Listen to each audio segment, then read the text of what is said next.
Mesdames et messieurs, bonjour, bonsoir, tout dépend de l'heure à laquelle vous écoutez cette vidéo chez vous. Je m'appelle Michel Biemton, journaliste web camerounais, et merci de faire confiance à cette chaîne YouTube de l'engagement sociopolitique. Merci de vous abonner massivement à cette chaîne YouTube. Merci surtout de partager cette vidéo qui sera consacrée à l'affaire Martin Camus Mime. Je sais que beaucoup d'entre vous attendez que je me prononce sur cette affaire qui en ce moment défraie la chronique aussi bien au Cameroun qu'à l'international parce que même les médias internationaux se sont emparés de cette affaire et c'est justement pourquoi vous avez pu observer un silence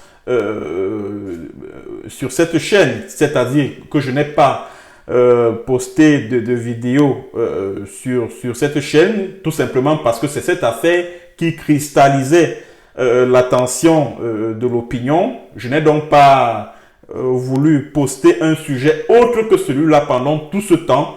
Voilà pourquoi j'ai décidé d'observer les différents développements dans cette affaire avant de me prononcer là-dessus. Je n'ai pas voulu, dès l'éclatement de ce scandale à caractère sexuel, prendre position sur cette affaire parce que je savais, j'étais conscient que le confrère Martin Camus Mime allait finir par demander pardon. Ça, j'en étais très sûr parce que Martin Camus Mime ne pouvait pas supporter la pression de l'opinion pour longtemps. Il ne pouvait pas supporter cela. Pourquoi? Parce que si sa carrière de journaliste des sports qui était en jeu, parce que c'est ça, c'est-à-dire que c'est son entreprise de Radio Sport Info qui risquait de s'effondrer comme un château de cartes parce que comme vous avez pu l'observer, certaines entreprises qui étaient ses partenaires ont décidé de le lâcher de peur que leur image ne soit mêlée à cette histoire. C'est surtout sa famille qui risquait de voler en éclats. Parce que, vous savez, quand vous avez tout perdu dans la vie, la seule chose qui vous reste, c'est votre famille. Or, quand déjà, dans votre famille, vous êtes lâché de partout, et que dans votre famille, ça ne va plus, vous risquez d'être poussé au suicide. Voilà pourquoi moi, j'ai pensé, c'est-à-dire que moi, je n'avais pas doute que Martin allait finir par demander pardon. Et vendredi dernier, à Douala, au cabinet de maître d'un de ses avocats, il s'est donc adressé à la presse camerounaise et internationale et à travers ces dernières, c'est-à-dire la presse nationale et internationale, il a demandé des excuses à la petite Malika Bayemi. Il a demandé des excuses à l'opinion nationale et internationale qui a été choquée. Il a demandé pardon à ses amis. Il a demandé pardon à sa famille. Les larmes aux yeux. Mais moi, ce que je vais commencer par dire dans cette affaire, ce que je vais commencer par dire concernant cette affaire, c'est que Martin Camus Mime a mal géré la communication autour de ce scandale sexuel dans lequel il est empêtré. D'abord, quand l'affaire éclate, il y a plus d'une semaine, ce que Martin Camus Mime aurait dû faire, et moi je suis surpris, parce que d'après les informations en ma possession, Martin Camus Mime a fait des études de communication à l'université de Douala. Martin Camus Mime, au lieu d'aller rencontrer la famille, parce que c'était le meilleur moyen d'étouffer cette affaire-là, au lieu d'aller rencontrer la famille de la fille, de dire « Ouais, maman, papa, vraiment, ma soeur ou ma fille, je m'excuse pour tout ce qui s'est passé. » Si la vidéo s'est retrouvée sur les réseaux sociaux, c'est parce qu'il y a eu une mauvaise manipulation, un peu comme son ami là, qui a donné comme explication. Il aurait dû aller rencontrer la famille, gérer cela à l'amiable. Et puis cette affaire allait être étouffée dans l'œuf, comme on dit. Au lieu de le faire, qu'est-ce que Martin Camus Mime a fait? D'abord, premièrement, il fait une publication sur sa page Facebook. Et à travers cette publication sur sa page Facebook, il dit qu'il a reçu une jeune fille et son petit copain à son bureau, à la radio Sport Info à Douala, et que ces derniers sont venus pour la dédicace de son livre et pour un certain nombre de projets et blablabla, et que comme il avait des choses à faire, comme il avait une intervention à faire à l'antenne de RSI, il les a laissés dans son bureau. Et c'est pendant son absence qui se sont mis à faire des choses entre mari et femme. Une version qui tient difficilement la route. Parce que comment un responsable de cet acabit, un homme public comme Martin Camus Mime, peut abandonner, et de surcroît un journaliste. Parce que le principe sacro-saint dans notre métier, c'est la protection des sources, la protection des données. Alors un journaliste de cet acabit comme Martin Camus Mime, il abandonne son bureau comme ça à des inconnus, il s'en va. Et bien entendu, cette version n'a pas convaincu grand monde. Parce que cela est invraisemblable qu'un responsable de cet acabit abandonne son bureau à des inconnus. Ça, c'est la première erreur qu'il a faite. La deuxième erreur qu'il a faite, c'est qu'il s'est rendu à Vision 4. Chez Bruno Bidjan, dans le cadre de l'émission Décryptage. C'était il y a plus d'une semaine. Et au cours de cette émission Décryptage, Bruno Bidjan lui a posé des questions sur ce scandale. Il aurait dû en profiter pour présenter des excuses à la jeune fille. Mais qu'est-ce que Martin Camus Mime a fait? Non, il a dit qu'il n'a pas à s'expliquer pour ça. Ben, que voilà, ce sont des gens qui lui en veulent, ce sont des gens qui sont en train de machiner, on ne sait trop quoi, sur son dos, blablabla, blablabla. Et c'est comme ça que plus le temps passait, plus les vérités sur cette affaire et sur bien d'autres similaires, parce que n'oubliez pas que d'autres jeunes filles ont eu à se confier à des activistes, les Boris Berthold, les Harold Ketch, etc., sur les pratiques peu orthodoxes du confrère Martin Camus Mime. Et la vérité, au fur et à mesure que le temps passait, commençait déjà à se révéler. Les associations de défense des droits de l'homme commençaient déjà à s'emparer de l'affaire, jusqu'à ce que Martin Camus Mime se rende à l'évidence, décide donc de demander pardon à la fille vendredi dernier. Mais il est déjà tard. Il se fait déjà tard. Le mal a déjà été fait. Voilà pourquoi la leçon à tirer, les leçons à tirer de cette affaire-là, il y en a 3. Les leçons, c'est-à-dire que les leçons qu'il faut tirer de cette affaire Martin Camus Mime, il y en a 3. La première leçon, c'est qu'il faut faire attention avec ces histoires-ci. Smartphone, iPhone, machin là. Il faut, surtout quand on est un homme public, il faut faire attention avec ce qu'on appelle les smartphones, les images qu'on prend à tort et à travers là. Parce que ce smartphone que vous voyez là, c'est vrai, sur le plan économique, ça nous aide beaucoup. Mais c'est ce même smartphone-là qui contribue à notre chute. Parce que moi, je n'arrive pas à comprendre. Vous invitez une jeune fille dans votre bureau. Même si vous commencez à faire vos histoires de mari et femme, mais faites-le c'est-à-dire que dans vos quatre murs, de manière à ce qu'une tierce personne ne soit pas au courant.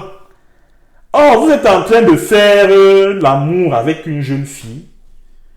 Vous prenez vous déclenchez la vidéo de votre téléphone et vous vous mettez à filmer ces ébats sexuels. C'est dans quel but? C'est dans quel but? Voilà maintenant que cette vidéo s'est retrouvée dehors.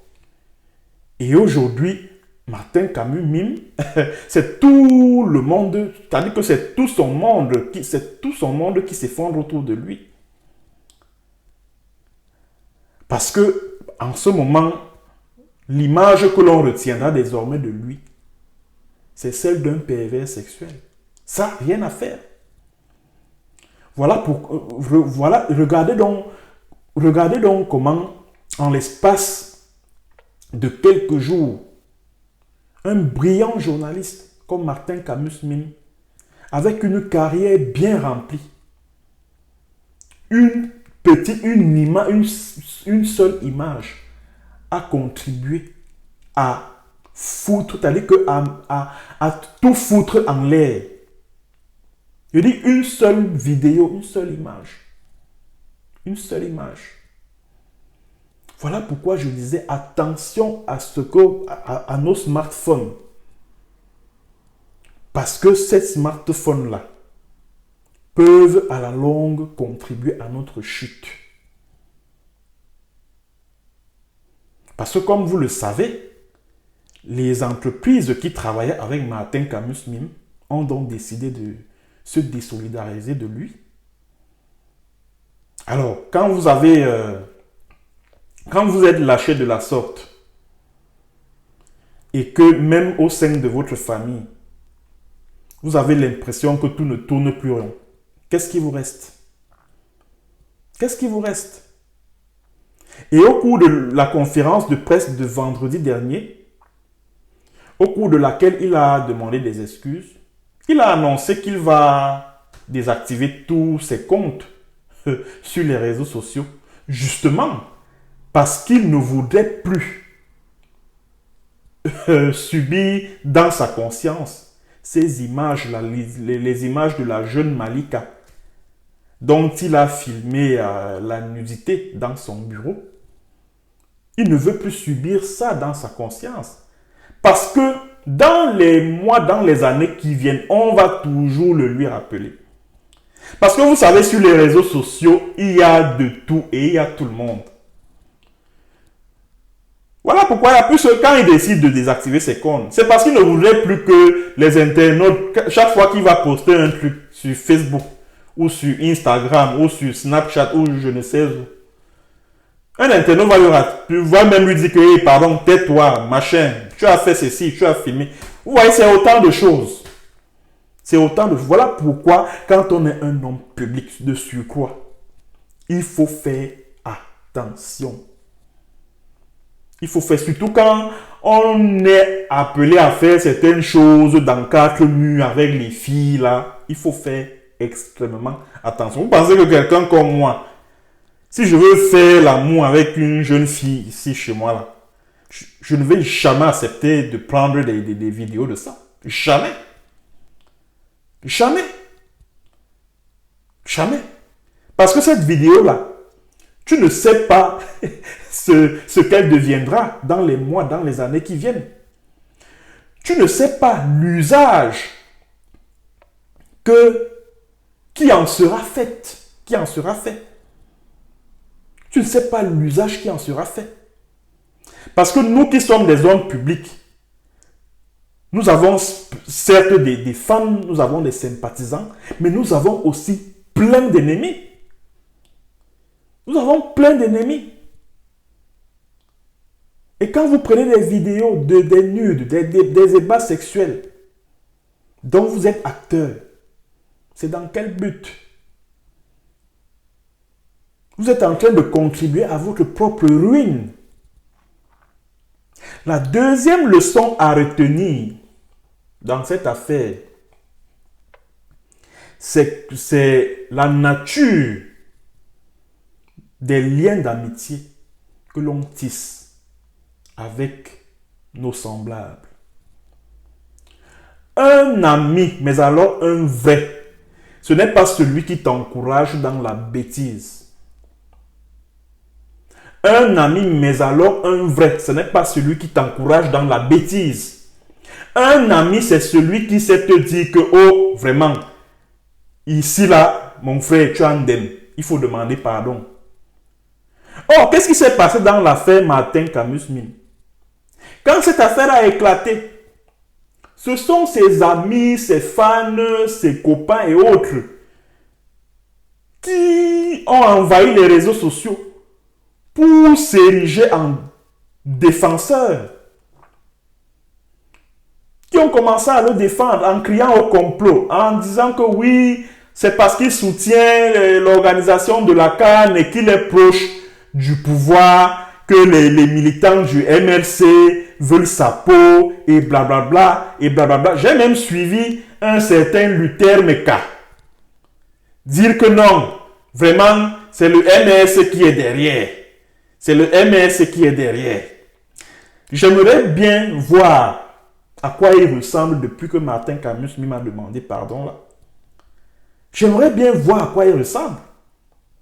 Ce qu'il pense depuis lors. Et tous ces artistes musiciens là, les journalistes, les confrères là, de la presse nationale là, tous ces amis là, qui le défendaient à corps et à cri, où sont-ils maintenant? Où sont-ils maintenant qu'il a demandé pardon à la fille, qu'il a demandé pardon à X ou Y? Où sont-ils? Où sont les amis de Martin Camus-Mime pour continuer à le soutenir? Ils se sont tus. Ils se sont tus. Donc, comme je disais, un ami, c'est celui qui te dit non, là, ici c'est bien. Non, là vraiment tu as déconné, il faut demander des excuses. Je pense que si Martin Camus-Mime avait des amis, mais alors des vrais, c'est-à-dire un ami, des amis qui lui disaient non, vraiment Martin, cette affaire que tu vois là, gère ça au calme avec la famille. Va, tu rencontres la famille, tu rencontres les parents de la fille, tu rencontres la fille elle-même, tu prends l'engagement, tu demandes des excuses et maintenant tu prends l'engagement d'accompagner psychologiquement cette jeune Malika qui est traumatisée à vie. Parce qu'une fille comme celle-là, dont la nudité a été balancée sur les réseaux sociaux, vous pensez qu'à l'avenir, elle pourra avoir un mari? Ce sera difficile. Parce qu'à chaque fois, on va dire à son mari que mais toi, tu peux ramasser une fille, une dévergondée, dont on a vu les fesses dehors, dont on a vu le trou barbu dehors, des trucs comme ça là. Vous voyez? Vous voyez? Donc, le traumatisme à vie. Même des enfants même. Elle ne pourra même plus faire des enfants. Parce que ce traumatisme-là risque de s'étendre sur ses... Bon, je ne sais pas si elle a déjà des enfants, parce que vous savez, au Cameroun, les filles sont particulièrement précoces. Vous trouvez une fille à 16 ans, 15 ans, elle a déjà un enfant. Au Malika, d'après les informations que j'ai reçues, a, je crois, 23 ans. Si elle a un enfant, quel regard est-ce que les amis de ces enfants, de cet enfant, vont poser sur ce dernier? S'il grandit et que au moment de son adolescence, il tombe sur les vidéos de sa maman quand elle était jeune, sa maman nue, les fesses, les machins et tout. C'est-à-dire que quelle impression est-ce qu'il aura? Comment va-t-il réagir? Dans quel état psychologique est-ce qu'il se trouvera? Est-ce que ceux qui ont balancé les vidéos, les photos de cette jeune fille sur le net ont pensé à cela? Non. Au lieu que Martin aille vers les parents de la fille, aille vers la fille pour demander pardon. Il ne l'a pas fait. Il a fait preuve d'orgueil, d'arrogance et tout. Et voilà, aujourd'hui, ça retombe sur lui et sur le restant et sur le reste de sa carrière. La troisième leçon à retenir dans cette affaire, c'est que le régime des Biya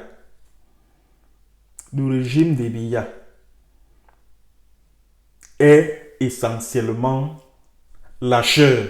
Permettez-moi l'expression.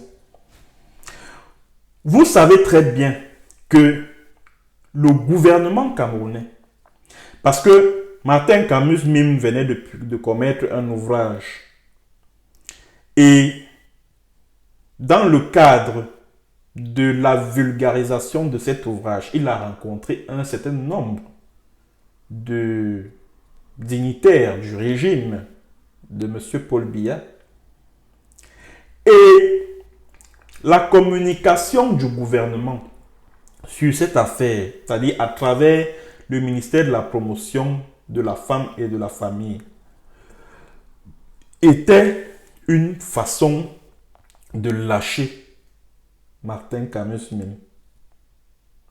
Pourquoi Martin Camus Mim a été lâché par ses amis du gouvernement? C'est par rapport au groupe WhatsApp Déconnons un peu. Et ce groupe WhatsApp Déconnons un peu, c'est un groupe WhatsApp, c'est-à-dire que c'est un groupe WhatsApp dont les membres font partie d'un cercle occulte. Et pour adhérer à ce cercle occulte, il faut publier, il faut venir avec soit les photos, soit les vidéos de ta petite amie, de ta fiancée ou de ta femme nue. Oui. Et ses amis du pouvoir en place l'ont lâché. Pourquoi? Parce que l'affaire de Martin Camus Mim n'est que l'arbre qui cache la forêt, parce que Martin Mim n'est pas le seul à être impliqué dans ce type de scandale où on fait des partous avec des jeunes filles dans des bureaux. Maintenant, on filme, on envoie. Mais il n'est pas le seul impliqué dans cette affaire. Il y a plein de gros bonnets de la République du Cameroun, les ministres, les généraux, les colonels dans l'armée, les journalistes même, les artistes musiciens. Bref, toute la jet set camerounaise là, une bonne partie tout au moins, est membre de cette histoire-là. Alors, pour éviter que n'éclate un autre scandale encore plus éclatant dans l'affaire Martin Camus même, il a fallu qu'on le sacrifie. Et c'est la raison pour laquelle vous avez constaté que certains qui au départ le soutenaient ont retiré leur soutien à Martin Camus même. C'est de ça qu'il est question. Parce que c'est comme ça que la mafia fonctionne, c'est comme ça que le régime des Biya fonctionne. C'est-à-dire que tu es avec ces gens-là, tout se passe bien. Mais le jour où tu es attrapé la main dans le sac, ils vont te lâcher comme leur toute première paire de chaussettes. Hein. C'est comme ça que ces gens-là, c'est des lâcheurs. C'est des lâcheurs. Alors, Martin Camus Mim a donc demandé pardon à la jeune fille. Si ça ne dépendait que de moi, Michel Biemton, journaliste comme lui. Bon, moi j'aurais conseillé au conseil de la jeune fille, c'est-à-dire les avocats qui ont déposé une citation directe au tribunal de première instance de Douala. Bon, je leur aurais conseillé de retirer cette citation directe. Maintenant, le temps, peut-être pour Martin, de se rattraper en prenant l'engagement d'accompagner psychologiquement cette jeune fille. Parce que Martin Camus Mime, bon, s'il n'a pas assez d'argent en tant que chef d'entreprise, il a sans doute des amis qui peuvent l'aider dans ce sens-là. Bon, moi, c'est ce que j'aurais souhaité. Parce que moi, j'ai fait la prison au Cameroun et je ne souhaiterais la prison à aucun de mes compatriotes.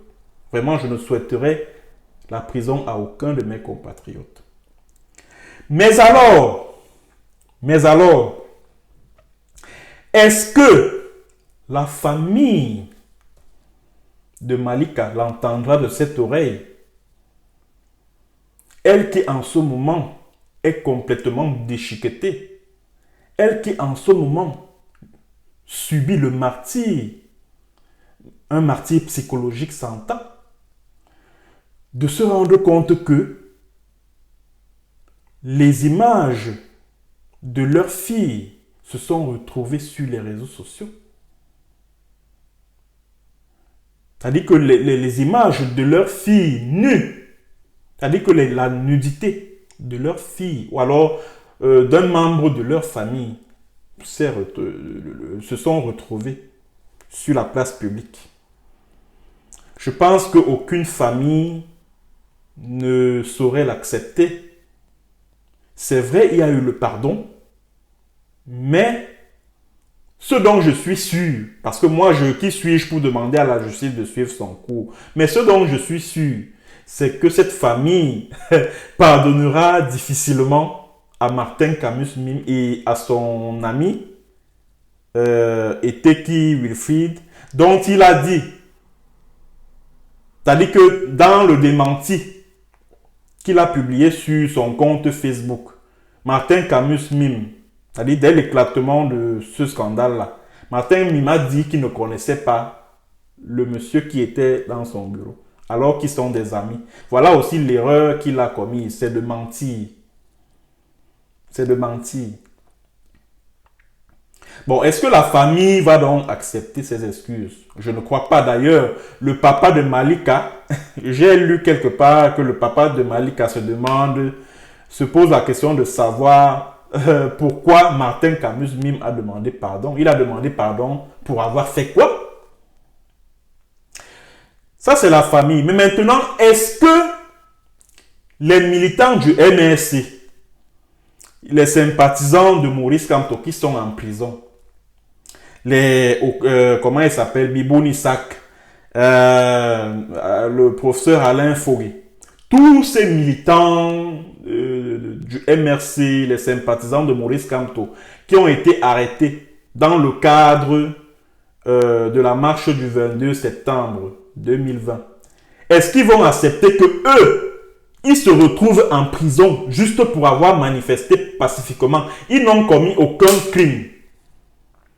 Ils se retrouvent en prison. D'autres sont même condamnés à 10 ans de prison juste pour avoir marché pacifiquement. Et quelqu'un qui a reconnu avoir publié la nudité d'une jeune fille sur les réseaux sociaux, lui, il continue à vaquer librement à ses occupations et il n'est pas inquiété. D'où le problème d'une justice juste et équitable. D'où la nécessité, pardon, d'une justice juste et équitable. Ça veut dire que autant les militants et sympathisants du MRC qui ont manifesté pacifiquement le 22 septembre 2020 ont été jetés en prison et condamnés pour rien, autant celui qui a reconnu les larmes aux yeux que Malika est la seule victime dans cette affaire doit également être poursuivi. Bon, du moins, je me mets à la place de ces militants du MRC là. Ce n'est pas Michel Biemton qui parle là présentement. Parce que je vous ai dit ce que moi j'en pense. Bon, maintenant, il y a également autre chose et c'est par là que je vais terminer. Trop de scandales sexuels ont été étouffés au Cameroun. Trop de scandales sexuels ont été étouffés au Cameroun et il faut enfin que la justice sévisse. C'est vrai, moi je ne fais pas confiance à la justice camerounaise parce que le Cameroun c'est une république bananière. Ça, il faut le reconnaître. Mais trop de scandales sexuels ont été étouffés comme ça au Cameroun. Souvenez-vous de l'affaire, comment elle s'appelait? Bonita. La jeune fille de 14 ans qui a été abusée sexuellement par un confrère de la chaîne de télévision Vision 4. Nous sommes en 2017. Je vais vous révéler une chose. Comment cette affaire a été étouffée. Quand j'étais en garde à vue, entre guillemets, au CED, en 2018, j'avais pour co-garder à vue un monsieur très proche de Jean-Pierre Amourou Belinga. Ce monsieur, dont je vais taire le nom, m'a révélé que pour étouffer l'affaire Bonita Fadimatou, Jean-Pierre Amourou Belinga a débloqué des dizaines de millions de francs qu'il a remis à la famille de Bonita. C'est la raison pour laquelle vous n'entendez plus parler de cette affaire depuis. Si on n'en parle plus, c'est pourquoi? C'est parce que Jean-Pierre Amourou Belinga a donné des dizaines de millions de francs à la famille de Bonita. Bon, maintenant, est-ce qu'on va donc admettre, continuer à laisser courir des personnes empêtrées dans des scandales sexuels avec des jeunes filles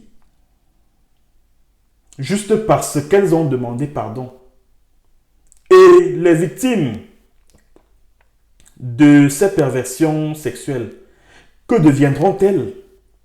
Il faut qu'on pense à elles aussi. Voilà pourquoi il est important que la justice suive son cours normal dans l'affaire Mim Malika.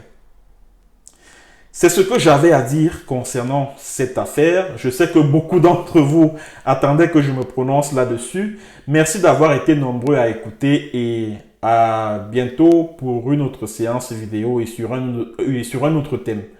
Bonjour, bonsoir.